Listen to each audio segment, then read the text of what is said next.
You might have heard stories about people going to startups because they finally can do something with the product, or people who finally went to corp because it was finally time to rest, to get something structured. What's better? Do you want to work for a corporate, for a FANG, manga company? Or do you want to be in a startup, small company? What's best? What's the difference? I'm here to help.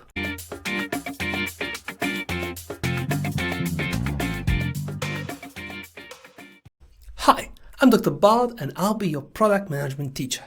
Today, let's look at different situations about your placement, because you can realistically work in a corporate environment or work in a startup one. So let's start with the smaller one. What's a startup in this video? Well, I've heard big companies that have their offices all around the world, hundreds of employees, and still calling themselves startups. They're not startup. Sorry, Glovo, you're a big corporate company. The key here would be the size, I believe. Let's look at the companies that are like a maximum of maybe 50 people. Those are already big, but let's put a border there. If you are joining a company like that and you'll be a product manager there, you can expect to be really high in the decision chain. That means that everyone will look up to you, that your decisions might be final, or there'll be very few people who can have different opinions, and that will be meaningful. And the product will be yours to shape. At the same time, you will have a smaller team of people who will actually be shaping the product for you, but you and the team will have a full control over the process, which means that it will potentially be faster because it's the result that counts, not really how it's done. It's okay to generate technical debt when, well, there's no real debt yet because the product is so young.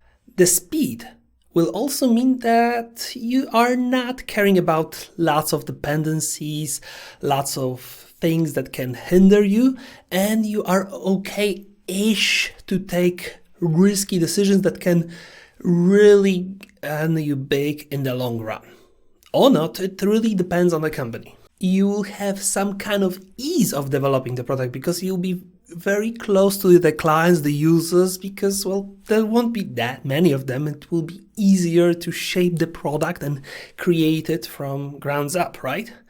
And if you are in such a company, that probably means that you can earn more, because this company will be probably well funded and will need a really talented product manager to carry out its business. Finally, since there will be very few of you, you'll be really close to all the people in the company. You will know the people from sales, accounting, directorships, the developers. You'll all be one big family trying to get the product together. Sounds lovely, doesn't it? But those were just the upsides. Let's look at the downsides now. So, first of all, you'll never know what is going to happen tomorrow, because you can break the product and break the company and none of you will have jobs, right? It's another consequence that it's really stressful. And I mean really, that you are carrying the company on your back and lots of people depend on you. So there's no real space for making those risky decisions that I mentioned, though you are technically allowed to make them. Also, being high in the management chain means that you don't have a lot of space to grow, that you basically come into company with the maximum potential position that you can achieve, provided that the company doesn't grow significantly in time and you will just change the title to a product director, head of product, and have your own product managers looking over smaller sections of the product. But, well, technically every fifth startup succeeds, so it's hard to say if that will be the case.